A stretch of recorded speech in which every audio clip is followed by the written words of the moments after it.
Go ahead and... By the way, I kind of purpled up this map for you guys. I'm not sure if... Yeah, it is. Oh, I appreciate it. I like purple. Okay. That's good for me. All right. So is this drow lady still standing there? She is. She tells you that her name is Caldrill. So cow lady. Well, it right. tells Wendy, right? Yes.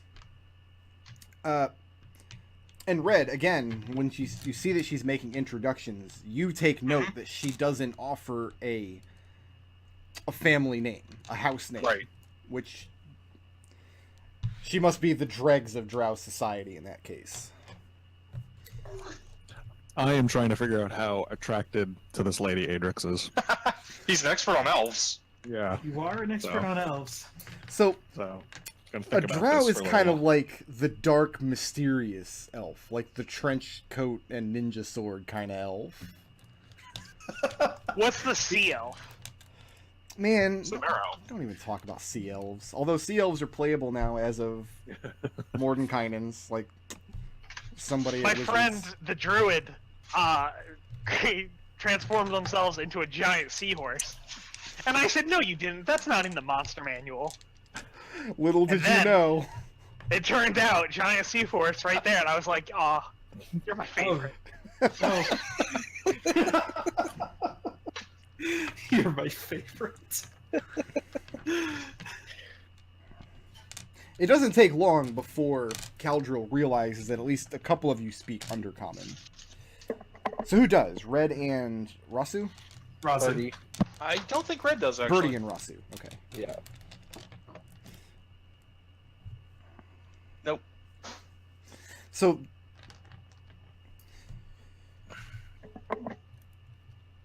the reason she shadowed you here is because over the course of the past day, as she was evading the men that she calls the Wemmicks. Actually, what I'll do, since I've got this handy little tablet out and nobody knows what a Wemmick is, I don't think there is a Wemmick in the 5e books. Oh man, here's the awesome second edition Wemmick image that's gonna make everybody super happy. And it can teleport like 30,000 other Wemmicks. Yeah, you wish. Did you screenshot this? Yes. Room? yes, Okay. yes, I have it. This is a Wemmick. Oh my. Oh. A what Wemmick is this? basically, Lionel. yeah, essentially a Lionel, actually. Yeah, a little bit. They're lion centaurs. And to hear Caldrill tell it, the kingdom that these men and dwarves hail from wear Wemmicks as sigils on their banners, on their shields.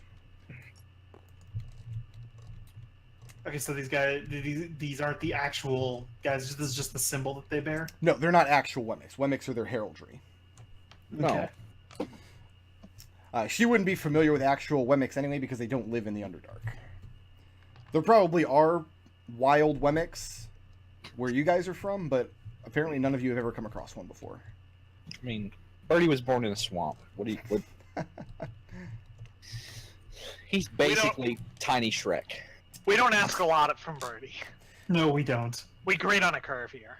So, having kind of wandered in circles in the forest for most of 2 days, in this vicinity, she thought perhaps you were either acting as like a rear guard for the Wemmicks or attempting to evade them. And either way, if that's the case, Like, do You we must tell be- her that? well, this is things that she's inferred, having watched you. No, I mean, like, I'm asking, should we tell her we were just lost, or we just let her assume? Are you asking this question? No, I'm just wondering. Okay. Sorry. Well, if you're speaking out loud, I need to know. No. But she I'm tells... going to say to Birdie, common. Well, it's alright, I don't think she understands what we're saying, and then I would like to make an insight roll if I figure she does understand what I'm saying. Oh yeah, no, the second you started speaking common, I turned to look at her. Yeah, go ahead and make that check.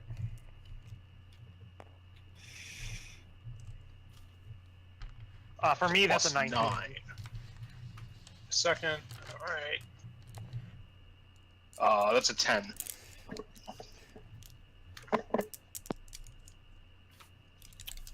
You don't get any indication that she understands what Red is saying when he speaks common. You get the sense, however, that she's extremely uncomfortable having to listen to him speak. Alright. She very clearly considers herself to be superior to Red.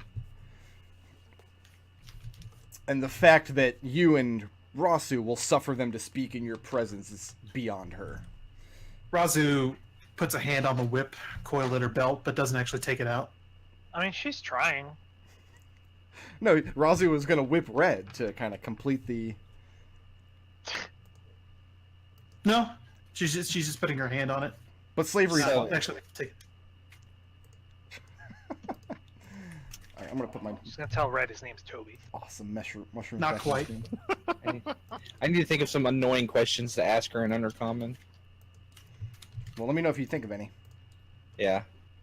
Oh, failed to load image. Failed to Excuse lit me? image.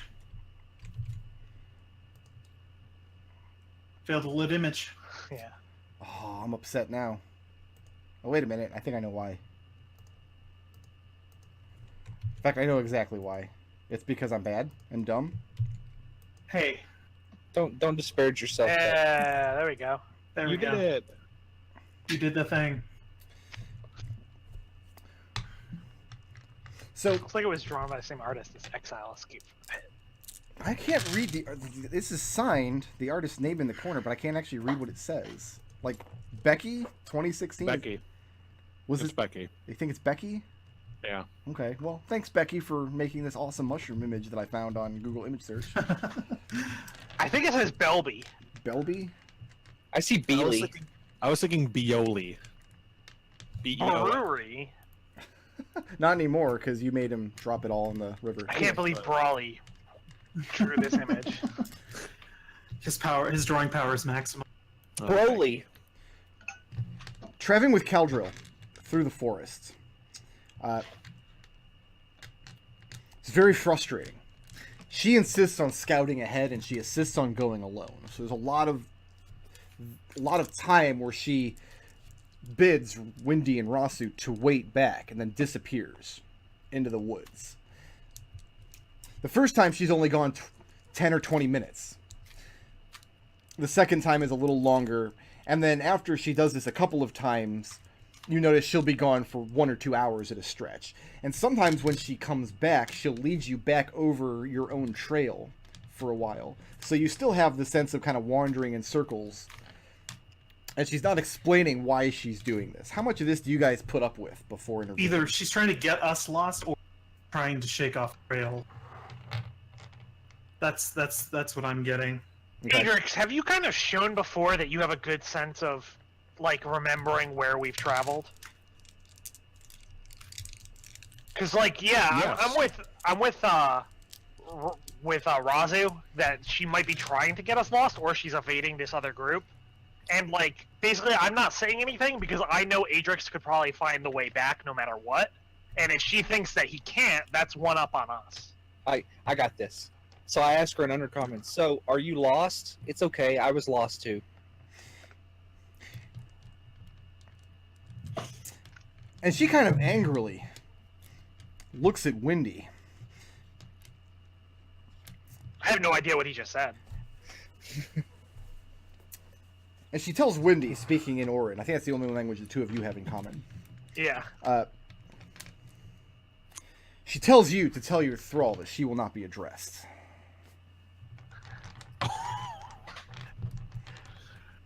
I tell Birdie, she doesn't like you very much. She explains... Well, she doesn't explain anything unless you push her. So, Adrex, go ahead and make me a survival check. Wisdom survival. Survival.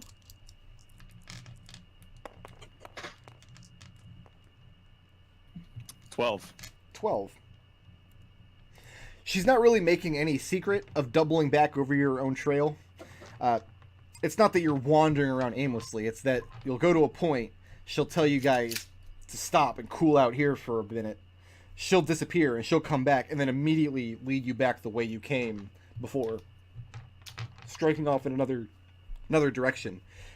You can tell that you're basically making your way in the same direction through the forests, but the switchbacks and crossovers and things are definitely a little strange. Adrex will ask in common, as if though it's the, no pun intended, most common thing in the world. What's with the doubling back? If you ask her in common, she doesn't I know, respond. She doesn't understand, first of all. but yeah, Adrex is at the mercy of his companions to translate if they want to. Yeah, I'll ask her if she caught sight of them, if we're like doubling back to avoid them.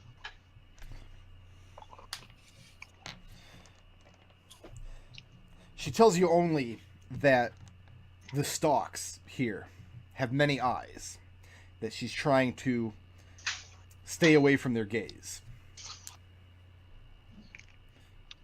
Okay. The Is there anything that we could look out for? Just so that while we're waiting here, we can take care of ourselves? She tells you this is not a task you can be trusted with. Alright. So the next Adrex question is is... lost in the idea of a mushroom with eyes, and is kind of freaked out a little bit by it. It's like a potato. They kind of like how, I guess how the Feywild, like everything had eyes. We should Alright, probably let her know that the last female NPC that was rude to us, we trussed up and gave to her brother. But she doesn't have any brothers. She's an exile. I mean, So, the next time she leaves the group alone, I'll just point out. So I'm not generally a big fan of the Southerners, but do we really feel like we should be siding with some random drow exile? Have you ever met any Southerners that come from the Underdark? I have no way of knowing that. I'm just gonna say, as far as I'm aware, Southerners come from the South. If they're here, then they're invading. I mean, so my opinion is the drow are just as bad, if not worse, as any Southerners I've ever met. we actually don't know how far south we are currently. That's true. And whose fault is that? Not mine. Birdie. Well, you couldn't be so far south that you're across the wall. That would take weeks of travel. Yeah. I'll say the drow may not be great, but at least this is their home. So do you guys basically behave yourselves on these when she tells you to stay put and she runs off? I mean, Yeah. I'm gonna follow her, is what I'm gonna do. Because I don't like her, and I want to see what she's doing. While she's going off to look to do whatever it is she's doing, we need to figure out what's edible here and what's not edible here. So either we start asking her what we can eat, or start figuring out what we can eat. So how long has it been? This is happening Has it over the been course enough of the that day. we should have eaten a meal by now. No, not yet. You haven't finished the day's travel yet. Then I say, like, probably we can get that information from her when it's time to eat. All right. Yeah. And if she is Also- an exile, then she probably does know what's edible and what's not. The next time we bed down somewhere, let's leave a watch, even if we're inside a relatively secure cabin. Did you guys not Fair. leave a watch? Thought you were leaving the. Thought you were the watch. Well, I found what I was looking for. So I meant to get attacked in my sleep. Red made it look like so much fun. I did it better than Red did. I'm gonna get all of you before the campaign's over. I'm gonna get all of you. One time she's gone, this would be getting on into evening, for lack of a more descriptive word. She's gone for a little over 2 hours. Then it's coming up on 3 hours. And then she finally returns. Very, very silently. And she looks almost excited. And then she looks very seriously, for the first time, intently, with Red and Birdie. And then she bids the two of you to come forward. She says, I found a buyer for Birdie. Yeah, Red will walk up. It's the pie What head. language say that in? She Birdie, doesn't say anything. She just bids you forward Okay. with her hand. Yeah, sure. Birdie Walk stops over. and crosses his arms and says, "Say please." He's tired of being treated like he's inconsequential. Why do we let Birdie talk? Make an intimidation check.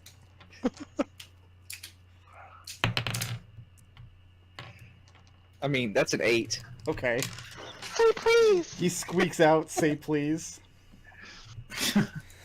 She looks at Windy. No, she looks at Raazu. You see her gaze go from Rasu's eyes down to her whip. She tells Raazu that the little one is going to get them all killed. To put him in line. I mean, that checks out. I haven't got us killed yet. Raazu looks to Birdie, then back to her. Takes out the whip. And makes to go for it.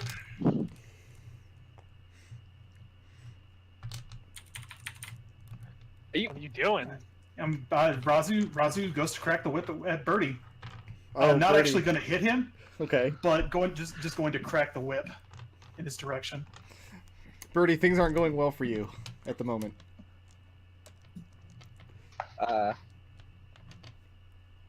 Birdie, just do it. I'll make you something to eat later. Birdie looks at Raazu, the most hurt and sad look that he has ever given anybody in his life. Raazu, stone-faced, points in the direction of the drow woman. His little kobold lip is quivering, but he follows.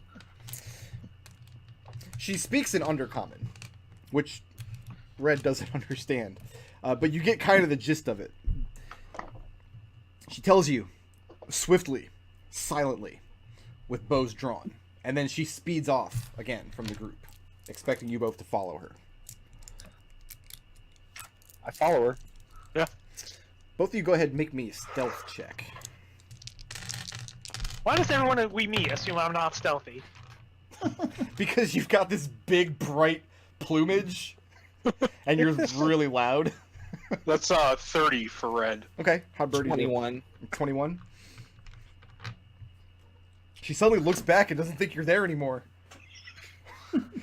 No, she moves away from you guys. For a long while. And you're keeping a very brisk pace. Like, Birdie, your little stumpy legs are going as fast as they can. For maybe 10 minutes or so. Then she stops you, and she points each of you to a nearby cap. And it makes a motion with her arm, as though she's knocking a bow and arrow. And she points ahead of her, where you see, in the distance, through the cracks in the tree line, firelight.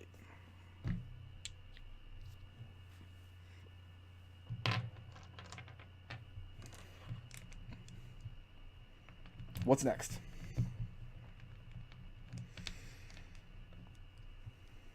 I mean, I don't know what she wants us to do.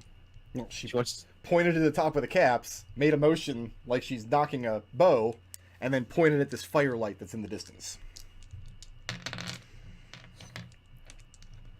So these are ones we'd have to climb up to the top of? Yes. Yeah, Red has no problem climbing up. He'll motion for Birdie to follow him. Well, I'll she follow pointed him. at 2 different caps, one for each of you. Well, I'll climb to the one she. The other one. She's gonna grade you on this later. She's gonna go back and tell Raazu about your performance evaluation. I'm going to if she.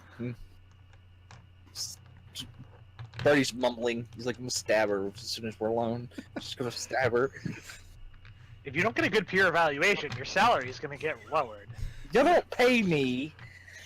You guys shimmy up to. What do you mean they don't pay you? You've got a sack filled with magical goodies right now.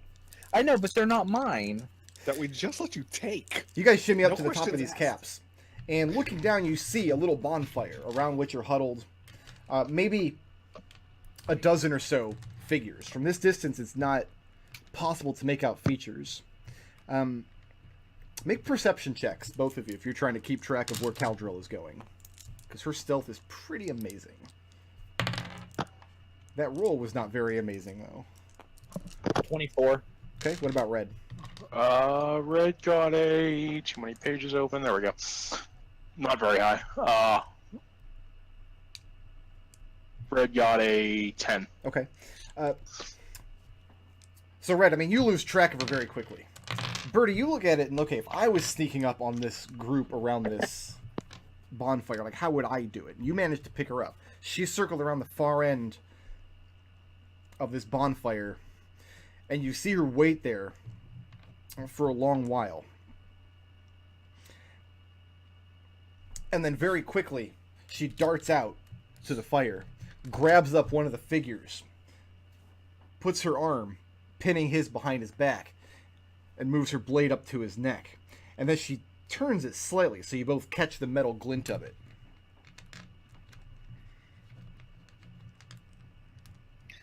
I feel like we need to have a discussion with this drow woman about using her words.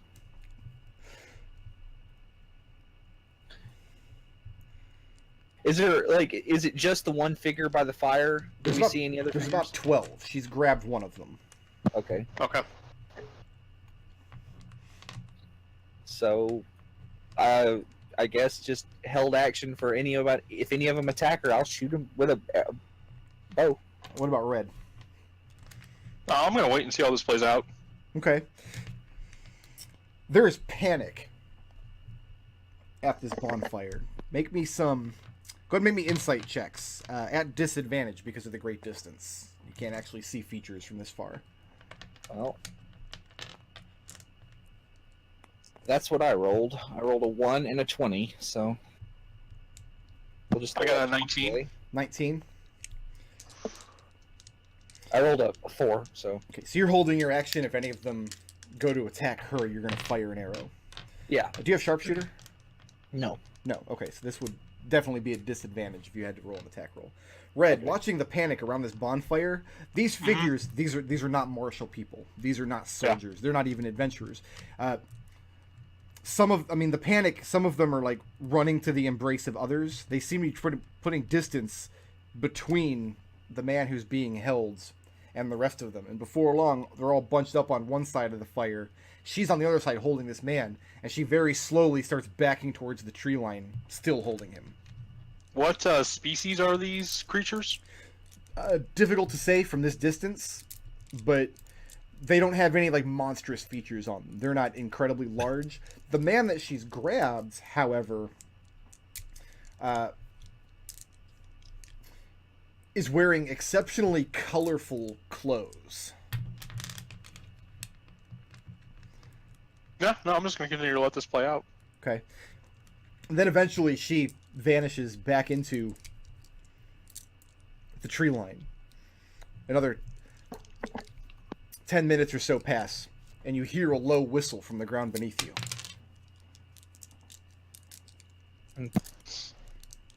Peek over the edge of the mushroom. And Caldril is standing there, and the man is sitting, or kneeling, at her feet with his wrists bound behind his back. Throw my bow over my back and slide down the stalk of the mushroom. I do the same.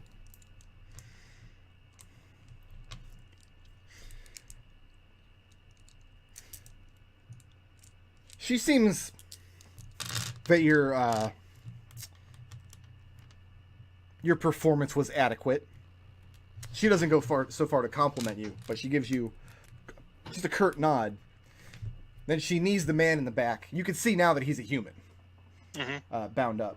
He has very bright orange hair all over his face, very long down the back, big mutton chops and a big bushy brown beard.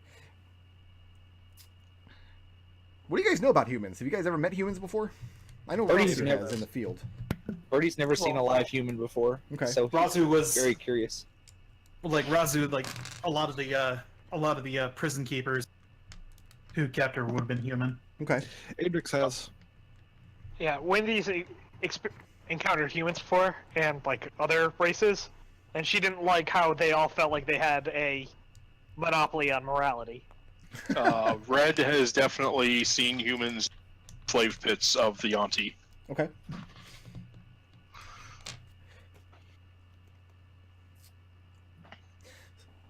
So, Red, looking at this man, I mean, his skin is exceptionally pale and pallid, almost milky.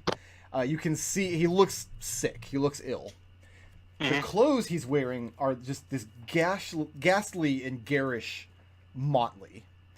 Very, very colorful. A checkerboard pattern across his tunics and a tunic and his slacks. And he has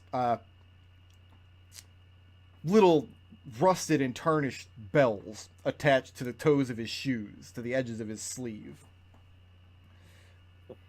She knees him in the back and he grunts and gets back up to his feet. She gives you guys a curt nod and starts frog marching him back in the direction of your other companions. Birdie shrugs at Red and just runs after her.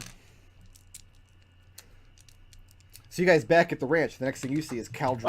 Hold on a second. Okay. Let me try and make a stealth roll here real quick. To do what? So Red's gonna try and disappear into the shadows as she's distracted by marching this guy back. That's a 26 on stealth. Okay. And as he's doing that, I'll whisper to Birdie, "Stay with her." And then Red's gonna sneak over to that encampment and get a better look. You're going to be able to sneak away from her, no problem, because like you say, she's distracted and you're really stealthy. But it's not going to take her long to notice that you're not there. Right. Unless Birdie does something to take her mind off of it. Is there anything you can think of, Birdie? I'm gonna ask her Biding as time. many stupid questions as I can. Okay. I mean, the other thing is Red got a 30 on the sneaking over, so she might have lost track of him on the way too. Like, as far as she knows, Red just kind of disappears. Red never existed. There is no Red. So, like, in Undercurrent, I'm just gonna ask her. It's like, so. Can't believe we're never gonna get Birdie back. Just gonna ask Yeah. her all kinds of questions. Like, did she have a childhood pet? Birdie, make a... We're going to call this Charisma Deception. Oh God. Uh-oh. Hey. 16. So you guys back at camp. Caldril shows up holding the rope of this slave that she's marching in one hand and a big, freshly hot birdie-shaped pie in the other. Red, you sneak over to the camp? Yep. As you come up on the camp, as you start to feel at a distance the warmth of the firelight, the sound that overwhelms you is weeping and sobbing. There are about maybe 10 or 12 people here, and at first you're thinking it's more humans and their children. And there are a couple of human children in the group, but then you realize several of these figures are smaller than humans and more stout, and you take them as for dwarves. Do they have any? What language are they speaking? Do I recognize it? You made a pretty kick-ass stealth roll. You're try to get close enough to hear what they're saying? Oh yeah. So they speak common in the Southlands, but it's not the same common that you guys speak. Okay. It's like a different pidgin of common entirely. But that's what they're speaking. The language of the South. We'll call it Southling, I guess. But none of them have noticed you as you get close. Actually, you know what? I've had a bonus language on my sheet ready to pencil in for the entire campaign. I'm going to go and make that Southern. Okay. Southland. So in That Southling, actually makes perfect sense for him. they're confused. They're afraid. They don't know what to do. Essentially, what has just happened is a drow assassin has gotten into their camp, threatened them all. If any of them made a move, she was going to slit this man's throat. The man, his name you pick up is Bronzil. Bronzil Dragon's Heart. And he was the leader of this little group. And he just got kidnapped by Dark Elves. They're terrified. There are more hidden. They don't know what's going to happen next. There's a big discussion on whether or not they should douse their fire. And you're saying that nobody here looks like they're ready to fight? There's like no one's wearing armor, no one's carrying weapons? Right, none of them are armed. There's no weapons amongst them. They look like escaped slaves. That's something you'd be very familiar with. They look weary. They look sick. Some of them have mushrooms sprouting from their skins. Mm-hmm. It's not a good scene. And then drow happened to them. And what else is in their encampment other than them? Like, what kind of provisions and equipment do they have? Just some basic gear, like one or two of them have walking sticks. A couple of them have knives. There's a spit over the fire with some kind of skinned creature that they were cooking up. But other than that, just the clothes on their backs. Nothing of particular value. Yeah, Red will step out into the firelight and just kind of curtly ask, where are you originally from? And as soon as you enter the firelight, I mean, the screaming and the hollering immediately kick back up as this man with snake-like features emerges from the shadows on the same night the drow kidnapped their leader. A couple of them do stand at the ready, guarding their children behind them. And you speak to them in Southling and ask where they came from? Yep.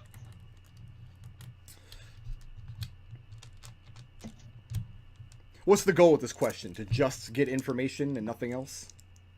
For now, yeah. Okay. Ooh, okay. Didn't want to see a 1 on that insight roll.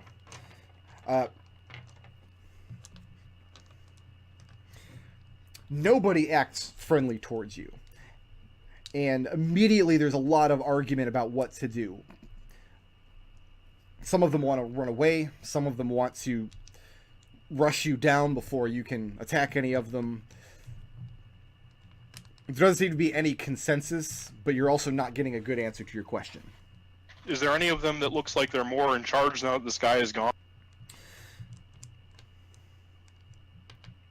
What do you know about the nature of dwarves?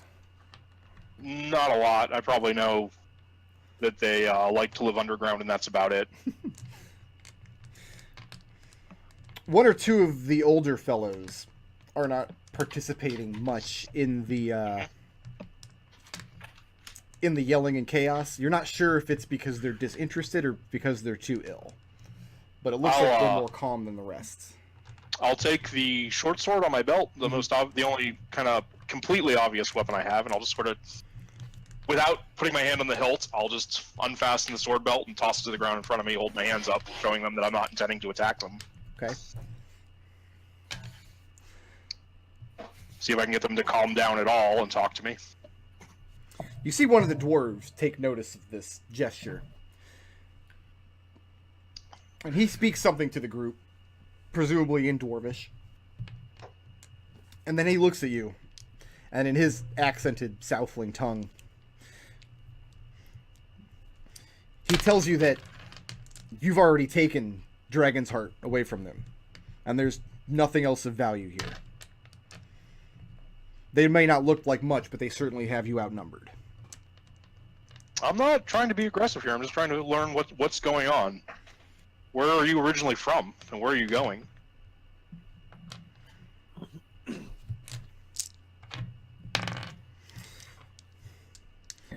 The dwarf looks at you very confused. Like, he can't piece together that you're not one of these slavers. Especially since I'm a Yuan-ti. They know anything. He tells you Good that, job. and very cautiously and very nervously, that they weren't headed anywhere. That Dragon's Heart had led them into the forest for safety. And for a while that seemed to work. Were you all born as slaves of the drow? The dwarf looks back to the rest of the group, then looks back to you. He motions and points at a couple of them, the youngest of them, the children, and then a couple of the humans. But he tells you that he, the other two dwarves in the group, and the older humans, they were captured many years ago. From the underground or from the surface? He says, from what the drow call the sunlit lands. And he uses the drow word for the sunlit lands. Mm-hmm. He motions again to the children and says that they've never seen the sun. And how long have you been, how long has it been since you escaped the drow? How long have you been living in the forest? He tells you a matter of weeks that one of the... I gotta go to fantasynamegenerators.com. It just occurred to me I didn't give this kingdom a name besides the Wemmick people. Jefftopia. Jefftopia. Wait a minute. Melvin Ponce. He's from the kingdom of Melvin Ponce. God, you know what? I'm going with that. That's wonderful. That's Home of exactly... the Sean mercenaries. There we go. I like that. Okay. So, yeah, he tells you that Crusaders from the kingdom of Melvin Ponce fell upon the stronghold where the Drows had them enslaved. And during the chaos, Bronzel Dragonsheart managed to lead them to safety and guaranteed that he knew a path back to the Sunlit Lands. That was a few weeks ago. Maybe... Do you believe them?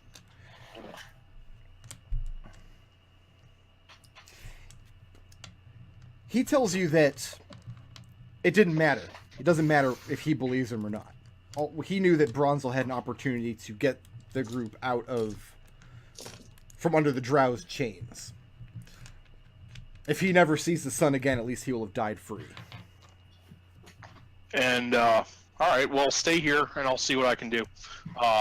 Shouldn't be too hard to track you, even if you do have to move, but it'd be easier if you're in the same place. And I'll kind of hold one hand up, take a few steps forward, pick up my sword, being very careful to not touch the hilt, reaffix it to my belt, and go back to the camp with the rest of the group. Birdie, Yes. as you were bombarding my poor innocent NPC with just a litany of questions that don't matter, she never once looks at you or addresses you. But you see she picks up her pace and she walks more ferociously. And it's not until you guys are almost back at camp that she stops and looks around and notices Red's not there. And that's when she looks down at you and her eyes are fuming. And then she asks you in Undercommon, where did the other one go? Birdie innocently looks around and goes, he was right behind me. I didn't notice. I mean, like, maybe if you'd answered some of my questions, we could have gotten a little, maybe And I then would she have picks noticed. up the pace. When she realized you're going to keep jerking her around, she picks up the pace and leads this man. He looks down at you after this exchange, and you can tell he understood what was being said. The man knows Undercommon. Birdie smiles at him and winks. He looks like he's sizing the two of you up. You get the sense that he's figuring he might be able to use this to his advantage somehow. The rest of you guys back at camp, as soon as Caldril comes forth with this man in motley, she shoots daggers at Raazu, lets her know that she holds Birdie personally accountable for the escape of your other slave. So describe this guy again that she captured. He's human. He has very pallid and milky skin. He looks like he's been sick. He's got big, bushy orange hair all around his head. Almost like a lion's mane. He'd be right at home in the land of Wemmicks. Land of Mimics. That's Keelian's personal hell. Maybe it's the same That's place. his maze. That's Keelian's maze. Sounds like a great one-shot. He's wearing motley. He's wearing a jester's outfit of bright and garish colors, and with little tinkling bells on the toes of his shoes and on his sleeves. You're sure there must have been a matching hat at some point, but he's no longer wearing one. Wendy doesn't have eyebrows, but she gives like a look at the drow who just came in and says, he doesn't look like a soldier. But no, she addresses Raazu right off the bat. She holds Birdie personally responsible for the escape of your other slave.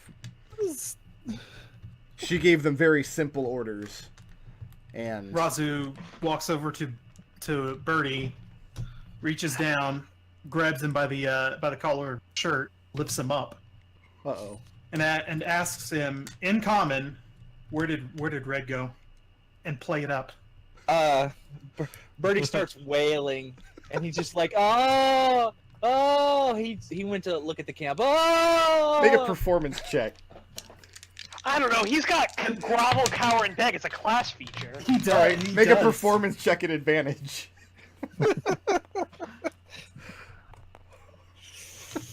So that'd be a 16.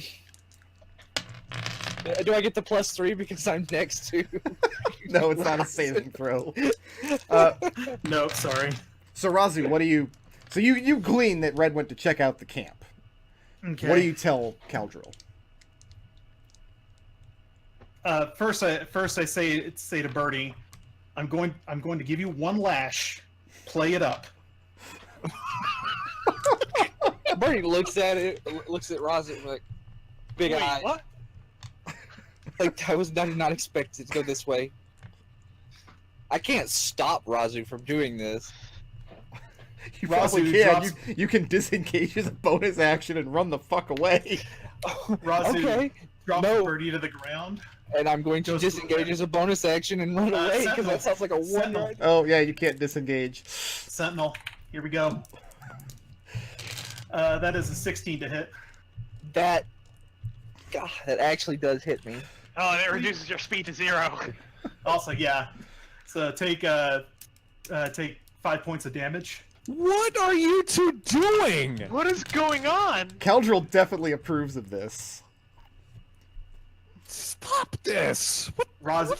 What's the matter with you two? So now she's addressing Raazu. Again in Undercommon. And she tells you that she counted 11 more. 3 dwarves,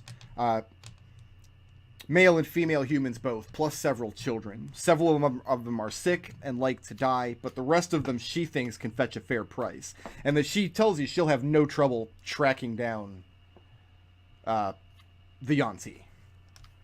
Which obviously is a terrible lie, because I seriously doubt anybody could track Red down. You've captured a court jester. Adrex is speaking in common, so like total language barrier. Yeah, but I'll ask her in Orin. I'll say, this isn't what you described. You said we were hunting soldiers. She tells you, or she corrects you rather, because she's a drow, and drow are never wrong. Yeah. She tells you that she's evading the soldiers, but she still sees an opportunity and will seize it. She By the tells way, you Brooke, that. What's that? I am going to try and sneak up on our own camp, and I am going to apply the drow poison that I'm carrying to my ivory-hilted stiletto before doing so. Okay. You're going to be a few minutes away, because while this Yeah, I conversation know. I was is letting taking you know place- that when I get there, that's what I'm doing. Okay. And I'll tell her, you said that Birdie was going to get us all killed. Were you frightened of this man? She tells you that this man is called by his own people the Dragon's Heart. Tells you that he is a spinner of songs and stories that many of the noble ladies of her house enjoyed his company. That his escape alone, in good condition, easily 200 gold pieces for each of the 3 of you, 600 split 3 ways.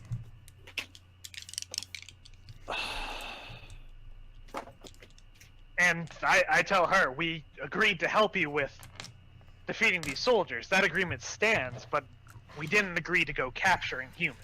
At this point, Bronzel begins singing a beautiful aria in the Orin tongue.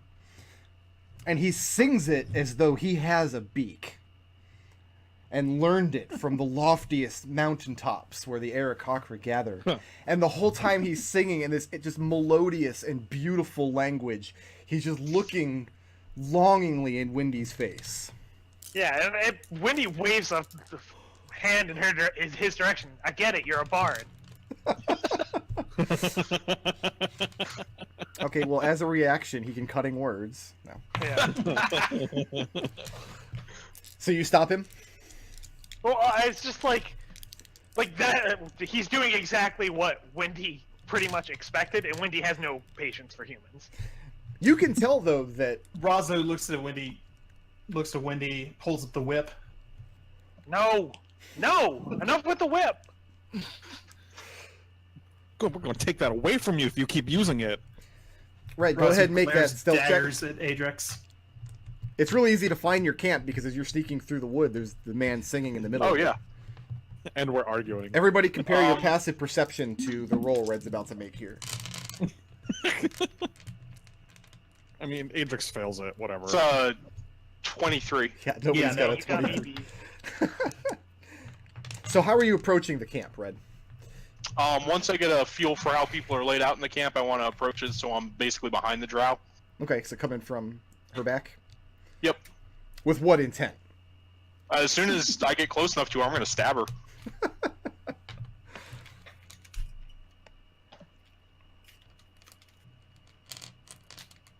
Alright, let's roll initiative. The most ridiculous situation we've been in, and we've been in a lot of ridiculous situations. Is this really the true. most ridiculous, you think? I don't think so. No, there's a lot of shit in the Feywild, but that doesn't count. Yeah. It's actually 19.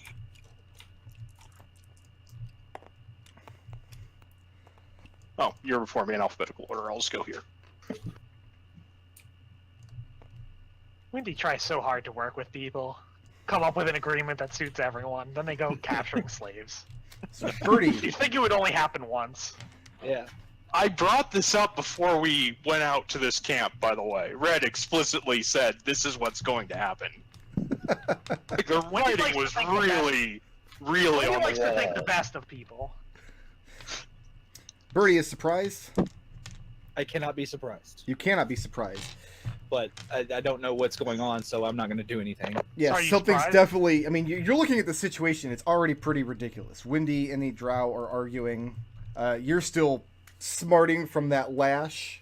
Well, And the man is laying here singing while bound on the ground before you. Well, I'll tell you what I'll do. I will, because I'm going to do a held action to shoot at the drow in case, like, words and in case she attacks any of us. Okay. Well, she's also surprised. Adrex, you're also surprised. Right, go ahead and roll the hit. All right. And she isn't aware of me, right? She's not aware of you. No, her passive perception's not critical. 23. Oh, hers is a All right, so that'll hit an armor class of 25. Yeah, that's good. She's And then within... she also gets to. She also, well, I mean, she's surprised, so. She's- yeah, she's and then surprised. she gets to make a DC. Drow poison 13 con save against drow poison. She passes. But if she's surprised, it's double damage. If I remember correctly. Weren't you an assassin though?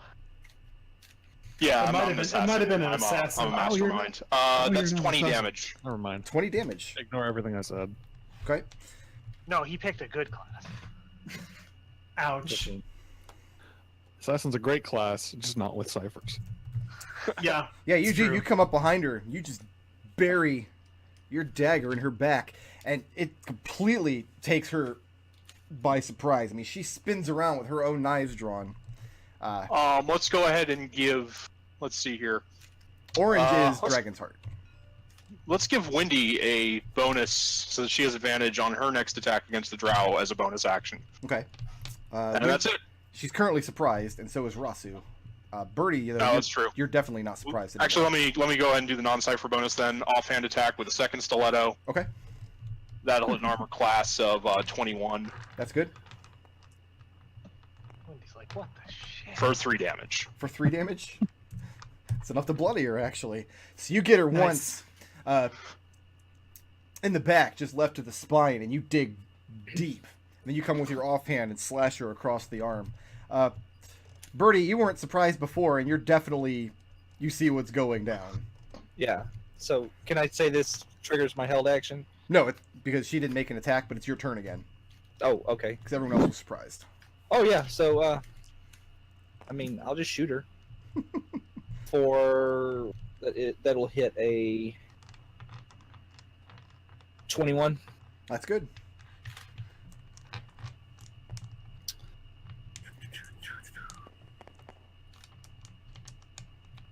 That is 15 damage, Okay. piercing.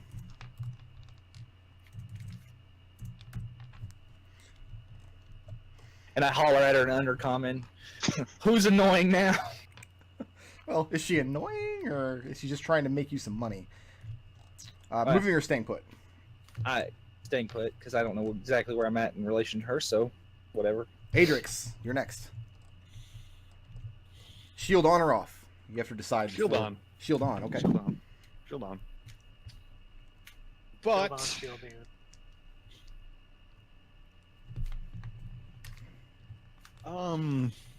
Adrex is not going to do anything. Okay. Not even dodge. He is offended by all of this. Wait, offended? Yes. Okay. Offended. I gotta get one of my 6 books out now. The offended book. Gotta find the offended table. Mordenkainen's Tome of Offended. Red. Mm-hmm. I have a 5 Yep, that misses. and a 17. That might hit. Let me double check. Yeah, that hits. Okay, you're about to take some damage. I just gotta look up how much. Snillock's Book of Sick Burns. You're the reason that mind flayers go hungry. Nice. 8 points Nice. of piercing damage. Mm-hmm. And a lot of poison damage. He's Yuan-ti. 26 Yeah, points damage. of radiant damage. Ooh. Oh, that was unexpected. I mean, you took her for a drow poisoner as soon as you saw her. But she spins around with her daggers. She knows she's about to get cut down. She decides she's going to take you down with her. She just jabs you real quick in the side of the neck with one of her knives. The cut's not extraordinarily deep, but you feel something inside take hold, and your skin starts to give off this bizarre green glow for a moment. You feel sicker than you felt in your entire life. But you're not actually poisoned. Because you can't see. Actually, I don't think this doesn't poison you anyway. Yeah. Oh, also, in addition to that damage, though, you take a level of exhaustion. Okay. Are you down, or is you still up? I've got 2 hit points. 2 hit points. Okay. She Wendy's can't like, "What the shit?" disengage because she used her bonus action to attack you with an offhand weapon. So, Red, it's up to you. Do you finish her off, or do you show her mercy? Is she threatened by my allies right now? Can I sneak attack her?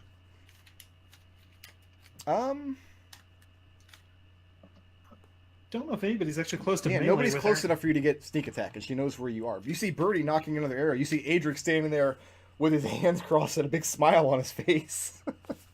Big frown. Big frown, excuse me. Yeah, I'm just gonna stab her again then. Okay. What the shit? That'll miss. Offhand. Will also miss. I mean, you feel this sickness start to take hold, and your muscles feel really like they're not paying attention to your brain's commands. And you see as death is overcoming her, she gets this sly smile, like, I'm taking you with me, you son of a bitch. The man on his knees is just kind of trying to scramble away from the skirmish. He's no longer singing. And that brings us to Wendy. Wendy, you gonna finish her off? I'm gonna knock her unconscious, because I think that's the only way she makes it out of this alive. Okay. Yeah. She better hope I have good rolls. I'm just gonna go in for a flurry of blows. Okay. Yeah, she doesn't have many hit points left. That's 3 hits and a miss. For a total of 22. And that's enough. Wendy comes up behind her, cracks her across the back of the head, and she falls to the ground, unconscious. And then Winnie looks at everyone and says, okay, someone needs to explain what's going on. Birdie shrugs and says, Raazu looks to Red and gives him an approving nod. I told you, Drow are slaving scum. We had this discussion with the last time she left the Where do you think we're going? to Raazu- steal from and kill Drow. Oh my goodness. What conversation? Look, What language the are you having this encampment- conversation in? Sorry, what? Is this in common? I think it's the only yes. language we have in Okay, common. gotcha. Yeah. The encampment we snuck up on was a bunch of escaped slaves. None of them even could carry a sword. While all this is happening, Raazu is patting her down for weapons, pulling out her manacles to bind her. Make a. Can I stop Raazu from doing that? Raazu, Sure. let me. I'm a little worried about anything she might be carrying. She's booby Fair trapped. point. Okay. And I'm gonna go ahead and do an investigate check to see if I can find any, like, hidden compartments or poison needles or whatever on her.